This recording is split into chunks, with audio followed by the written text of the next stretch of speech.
नमस्कार दोस्तों, जय श्री कृष्णा, जय श्री काली। दोस्तों, मैं हूं आपका होस्ट फ्रेंड कुमार सत्यम। स्वागत करता हूं आपका फिर से मेरे हिंदी यूट्यूब चैनल रोज मेडिटेशन में। दोस्तों, कैसे हैं आप सब? उम्मीद करता हूं खुश होंगे, स्वस्थ होंगे, संपन्न होंगे। दोस्तों, 10 तारीख से 25 तारीख तक पितृपक्ष चल रहे हैं और गरुड़ पुराण के अनुसार आज मैं आपको कुछ ऐसे उपाय बता रहा हूं, कुछ ऐसी बातें बता रहा हूं जिनको आपको जानना बहुत जरूरी है। अगर आपके घर में भी अगर कुछ ऐसे जीव जंतु आ रहे हैं तो मतलब कि आपसे पितृपक्ष आपसे खुश हैं या आपसे रुष्ट हैं या आपसे क्या कहना चाह रहे हैं और ऐसे में आपको क्या उपाय करने चाहिए, ये इस बात की जानकारी आज मैं आपको देने वाला हूं। दोस्तों, क्या होता है कि जब हम हमारा जो मानव शरीर है ये पंच तत्वों से बना हुआ है और जब ये पंच तत्व से विलीन इसमें से आत्मा जो मुक्त हो जाती है तो एक नए शरीर की प्राप्ति होती है जो सिर्फ हवा रूप में होती है, जो किसी को दिखाई नहीं देती है। और यहां से लेकर के यम लोक तक का जो सफर होता है तो ये बहुत ही यातना कारक होता है, बहुत ही कष्टप्रद होता है।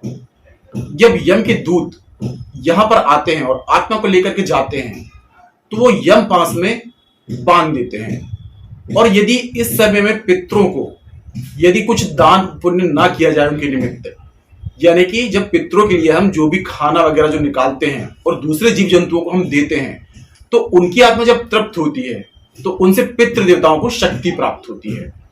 तो दोस्तों, अगर आप लोगों के घर में यदि कुछ जीव जंतु यदि आ रहे हैं तो समझ लीजिए कि पितृ देवता आपसे खुश हैं या रुष्ट है।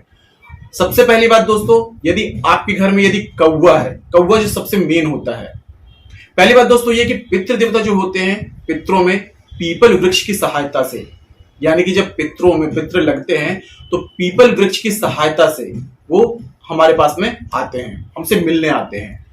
तो यदि आपको पीपल वृक्ष में कभी भी अगर कौवा बैठा हुआ दिख जाता है तो समझ लीजिए कि पितृ देवता आपसे प्रसन्न है।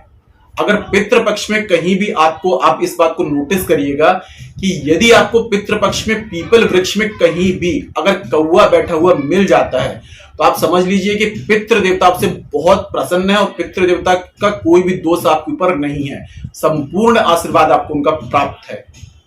और यदि आपके घर में आकर के कौवा यदि चिल्ला रहा है, बहुत जोरों जोरों से चिल्ला रहा है, आवाज कर रहा है, तो समझ लीजिए कि आपके पितृ देवता में दोष लगा हुआ है, यानी कि वो तृप्त नहीं है, वो कष्ट में है। तो उनके निमित्त आपको कुछ पूजा कर लेनी चाहिए, अनुष्ठान कर लेना चाहिए या फिर कुछ दान पुण्य कर देना चाहिए, तो इससे पितृदोष मुक्त हो जाता है। अब दूसरी बात दोस्तों, यदि आपके घर में यदि कुत्ता आ रहा है, अगर कुत्ता अगर आपके घर में आ रहा है, बिना वजह ही आ जाता है, अचानक से आ जाता है, तो आपको क्या करना है, उसको कुछ भी अच्छा सा खाने के लिए, यानी कि पका हुआ खाना, तेल से जो बना हुआ हो, ऐसा खाना आप जरूर खिलाएं। क्योंकि पितृ देवता किसी भी रूप में आ जाते हैं। पितृ देवता जो होते हैं वो वायु रूप होता है, पीपल वृक्ष में उतरते हैं और फिर किसी भी जीव जंतु के रूप में आपके घर में आपसे मिलने आ सकते हैं।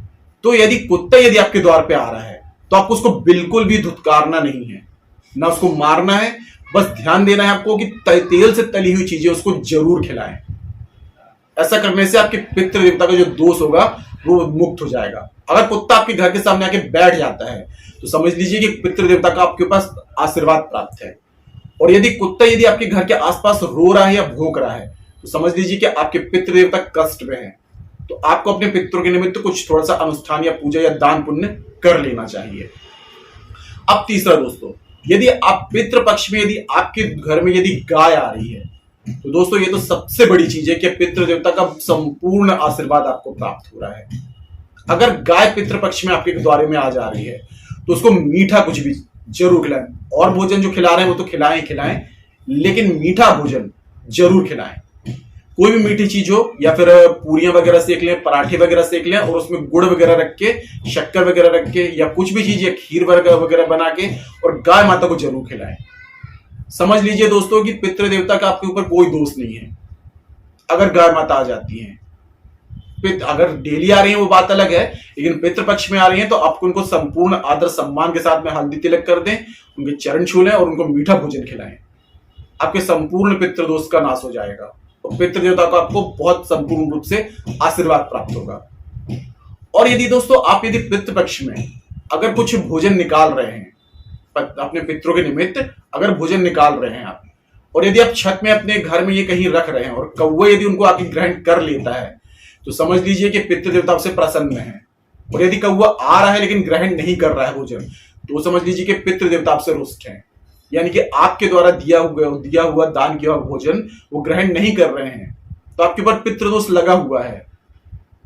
तो आप पितृ देवता को दोष से मुक्त होने के लिए आपको क्या करना है, आपको उनके निमित्त कुछ भी, जैसे कि जूते हो गए या फिर बेड हो गया या फिर पंखा हो गया, छाता हो गया, ऐसी कोई चीजें दान कर दें। अगर आप ये चीजें दान नहीं कर पा रहे हैं तो आप क्या करेंगे, आप थोड़ी सी कुछ यथाशक्ति जो भी आपके निमित्त उनके निमित्त पैसा वगैरह हो, 51 रुपए, 100 रुपए, 101 रुपए किसी गरीब को या ब्राह्मण को, या बेड के नाम पे दान कर रहे हैं, जूते के नाम पे दान कर रहे हैं, ऐसे दान कर दें।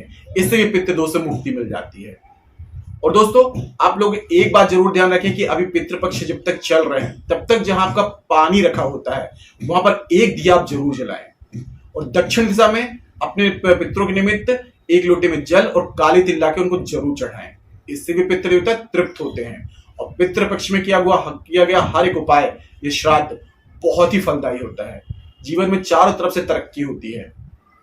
पितरों को तृप्त करना बहुत जरूरी होता है दोस्तों, इसलिए उनका आशीर्वाद प्राप्त करना भी जरूरी है। तो जो छोटे छोटे से उपाय हैं इनको आप जरूर करें और अपनी जिंदगी में हमेशा खुशहाली को आमंत्रित करें। तो आज के लिए इतना ही दोस्तों। अगर जानकारी पसंद आई है तो वीडियो को लाइक कीजिए, शेयर कीजिए, साथ ही साथ कमेंट बॉक्स में जय श्री कृष्णा, जय श्री काली जरूर लिखिए। इससे माता रानी की और दैवी कृपा आपको प्राप्त होगी। तो मिलते हैं दोस्तों नेक्स्ट वाली वीडियो में। तब तक के लिए जय श्री कृष्णा, जय श्री काली। आप और आपका परिवार हमेशा स्वस्थ रहे, सुखी रहे, संपन्न रहे।